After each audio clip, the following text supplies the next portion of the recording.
अस्सलाम वालेकुम स्टूडेंट। और आज का ये वीडियो किशन चंद्र के हालात ज़िंदगी के ऊपर है।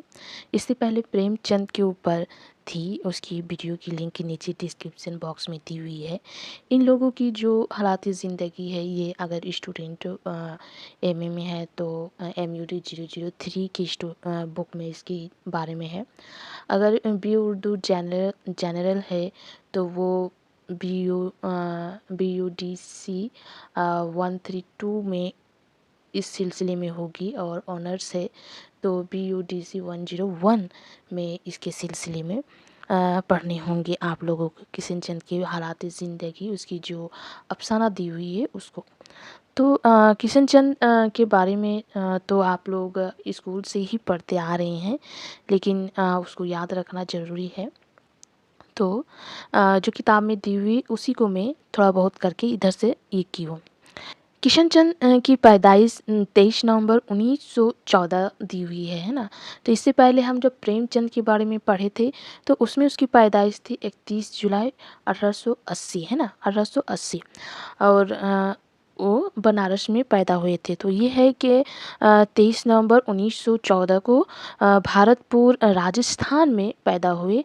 इनके जो वालिद है गौरी शंकर एक मेडिकल ऑफिसर थे, जिनकी तकरीरी रियासत जम्मू कश्मीर की पहुंच इलाके में हुई थी, है ना। कश्मीर के जो इलाके थे वहाँ पर ही उसको ये ड्यूटी थी, है ना। किशन चंद्र का बचपन कश्मीर की खूबसूरत वादियों में गुजरा, क्योंकि उसके फादर का काम वही था, इसीलिए वो भी अपने वालिद के साथ रहते थे। उनकी इब्तदाई तालीम भी उसी इलाके में हुई, है ना। आला तालीम के लिए वो लाहौर चले गए, क्योंकि कश्मीर से अगर सामने अगर कोई इलाका प्लेस अगर दिखाई मिलता है तो वो उधर लाहौर पाकिस्तान उधर आएगा, है ना। 1940 में लाहौर से दिल्ली आए और ऑल इंडिया रेडियो से वाबस्ता हो गए। कुछ अरसे बाद मुंबई चले गए और फिल्मों के लिए कहानियाँ, मकालमे और मंजर लिखने लगे, है ना। पहले क्या किए, वो अपना आला तालीम के लिए लाहौर गए।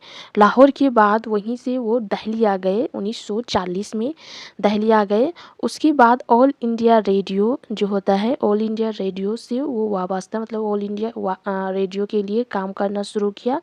उसके बाद वो काम भी उसने कुछ अरसा के लिए किया।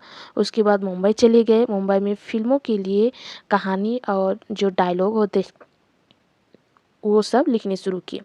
एक अदीब के तौर पर किशन चंद्र को अपनी ज़िंदगी में ही बहुत शहरत और मकबूलियत हासिल हो चुकी थी।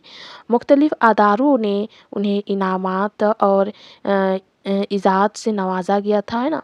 1869 में हुकूमत हिंद ने उन्हें पद्म भूषण का अवार्ड दिया था। किशन चंद की तख्लीक़ात को देखते हुए ये कहा जा सकता है कि वो ज़ुद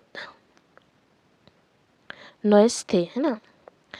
उनका पहला जो अफ़साना था वो यारकान था, जो 1838 1838 ईस्वी में अदबी दुनिया में शाये हुआ था। ये पहला अफ़साना था। और अगर प्रेमचंद का हम याद करते तो प्रेमचंद का जो पहला अफ़सानवी मौजूद थे वो सूज़ी वतन थे, और वो 1909 शायद पढ़े थे, 1909 में शाये हुई थी, है ना। महज एक वर्ष बाद उनका पहला अफ़सानवी मजमुआ तलशीम ख़याल 1939 में मंजर आम पर आया, है ना। उसके बाद उनकी ज़िंदगी में उनके अफ़सानों के मज़ीद मजमूए शाये होते हुए, जिनमें नज़ारे ज़िंदगी के मोड़ पर, नगमे की मौत, पुराने खुदा, हम वशी है, अन्नदाता, तीन गुंडे, अजंता से आगे, हाइड्रोजन बम के बाद, एक खुशबू उड़ी उड़ी सी, धुआं पुल, सपनों का कैदी, देवता और किसान, कांच के टुकड़े, कश्मीर की कहानी, टूटे हुए तारे, नए गुलाम, काला सूरज, दिल किसी का दोस्त नहीं, एक गिरजा एक खंदूक, हवाई किले, समुद्र दूर है, घूंघट में गोरी चले, मैं इंतज़ार करूँगा वगैरह काफ़ी मशहूर अफसाना है। किशन चंद की कुल अगर देखे जाए तो 47 नावल है, जिनमें शिकस्त जो है शिकस्त किशन चंद्र का पहला नावल है जिसे उन्होंने 1942 में लिखा था और 1943 में शाकी बुक डिपो दिल्ली से शाये करवाया था, है ना। सबसे पहला नावल और सबसे पहला अफसाना क्या था, यारकान, है ना, जो 1938 में अदबी दुनिया में शाये हुआ था, 1938। और पहला नावल 1942 में लिखा और 1943 में वो शाकी बुक डिपो से शाये हुआ था। इस नावल को किशन चंद ने रसाला शाकी के मदीर शाहिद अहमद दहलवी के लिए गुलमर्ग कश्मीर के होटल में सिर्फ 21 दिन में मुकम्मल किया था। फुटपाथ के फरिश्ते 1977 किशन चंद की आखिरी नावल है ना। पहला नावल शिकस्त है और आखिरी नावल फुटपाथ के फरिश्ते जो 1977 में हुई और शिकस्त जो है 1943 में शाये हुई। किशन चंद के 33 अफसानवी मौज़ूए हैं जिसमें तिलस्म ख़याल 1939 पहला अफसानवी मौज़ूआ है। देवता और किसान 1970 में हुआ और ये आखिरी अफसानवी मजमुआ है ना। पहला तिलस्म ख़याल और आखिरी देवता और किसान 1970 में हुआ और आखिरी जो नावल है वो फुटपाथ के फरिश्ते 1977 में शाये हुए। और अगर देखते हैं तो किशन चंद ने नावल और अफसाने के अलावा अगर देखें तो ड्रामे और रिपोर्टाज भी लिखे। किशन चंद के मुतालिक अज़ीज़ अहमद का ख़याल है कि कम से कम एक नावल तरक्की पसंद तहरीक ने ऐसा पैदा किया कि जो उर्दू ज़बान के बेहतरीन नावलों में शुमार किए जाने के लायक है और वो किशन चंद का शिकस्त है ना। शिकस्त जो नावल है वो तरक्की पसंद नावलों में एक ऐसा नावल है, उर्दू ज़बान का बेहतरीन नावलों में शुमार किया जाता है। किशन चंद्र तरक्की पसंद मुसन्निफ़ीन पंजाब के सेक्रेटरी 1938 में चुने गए थे, है ना। कुछ पॉइंट होते हैं जो वो आप डायरेक्ट लिख सकते हैं, उसके लिए कोई सेंटेंस ज़्यादा नहीं होता है। किशन चंद तरक्की पसंद मुसन्निफ़ पंजाब के सेक्रेटरी 1938 में चुने गए थे और किशन चंद को तरक्की पसंद मुसन्निफ़ीन की दिल्ली कॉन्फ्रेंस में जनरल सेक्रेटरी के तौर पर 1953 में मुंतखब किया गया था। किशन चंद की 55वें सालगिरह के मौके पर जश्न किशन चंद मनाया गया था, जिसका इफ्तिताह जो है वो मतलब प्रोग्राम का वो इंदिरा गांधी ने किया था। किशन चंद के पास मौज़ूआत का तनूع था, उन्हें एशिया का अजीम अफसाना निगार भी कहा जाता था, है ना। ये सारी चीज़ें हैं जो किशन चंद के सिलसिले में आपको याद रखनी है। और भी काफ़ी सारी पॉइंट इस तरह से अगर ढूंढते आप किताब में तो इस तरह से काफ़ी पॉइंट जो है वो किशन चंद के सिलसिले में आएगी। तो कुछ चीज़ें हैं जैसे उसके बाद जो है वो शहादत हुसैन मंटू के ऊपर होगी। कुछ चीज़ें क्या है कि किशन चंद की पैदाइश इससे पहले जब मैं बताई थी प्रेमचंद तो उसमें भी बताएगी।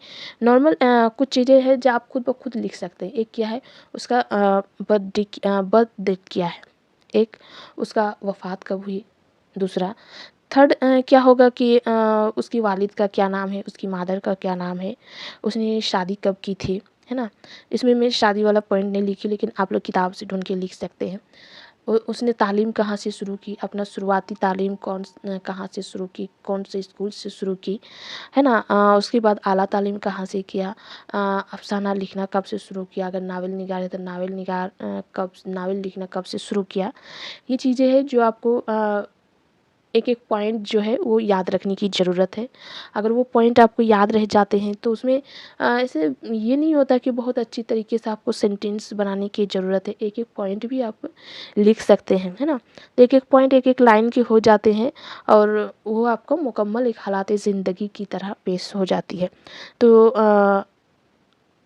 ये मेरी एक ये है कि आप लोग इस तरह से अगर याद करते हैं पॉइंट वाली चीज़ें, जैसे उसकी ये पैदाइश कब हुई, उसकी वफ़ात कब हुई, उसकी फ़ादर का नाम क्या है, मदर का नाम क्या है, उसने कौन सा नावल पहले लिखा, कौन सा अफसाना पहले लिखा। अफसाना और नावलों में क्योंकि अभी हम अफसाना और नावल निगार के हालात ज़िंदगी रीड कर रहे हैं।